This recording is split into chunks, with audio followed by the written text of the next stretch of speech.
نحمده ونصلي على رسوله الكريم اما بعد فاعوذ باللہ من الشیطان الرجیم بسم اللہ الرحمن الرحیم۔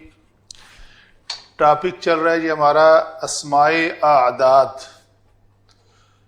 تو اسماء میں سے ہم نے دیکھا، اسماء اعداد میں سے عدد جو ہے، جو عدد واحد ہے وہ یوافق المعدود تذکیرا و تانیثا، یعنی مذکر اور مونث ہونے کے اعتبار سے عدد واحد جو ہے وہ اپنے معدود کے پہلے تو وہ دونوں جو ہیں ایک مرکب بنتے ہیں اور وہ مرکب توصیفی ہوتے ہیں۔ معدود وہ جس کو گنا جا رہا ہو، عدد وہ جس کے ذریعے گنا جا رہا ہو، تو یہ اس میں عدد ہے، یہ معدود ہے اس کا۔ تو معدود اگر مذکر آئے گا تو عدد بھی مذکر آئے گا، اور معدود کو ہم موصوف کہیں گے ایک کی پوزیشن میں، یہ یاد رہے۔ تو باقی ہم آگے نیکسٹ بھی پڑھتے ہیں۔ تو آیت مبارکہ ہے وَإِلَٰهُكُمْ إِلَٰهٌ وَاحِدٌ۔ تو یہ الہٌ جو ہے یہ تجوید کے کلیے کے مطابق واو کے اوپر شد آئے گی، ادروائز واحدن ہے، الہ واحدن۔ تو یہ دونوں اسماء جو ہیں یہ مرکب توصیفی ہیں، الہ موصوف ہے، واحدن اس کی صفت ہے۔ تو یہ واحدتن کیوں نہیں آیا؟ کئی جگہ پہ آتا ہے واحدتن بھی، وہ میں ذکر کرتا ہوں آگے والے لیکچر میں۔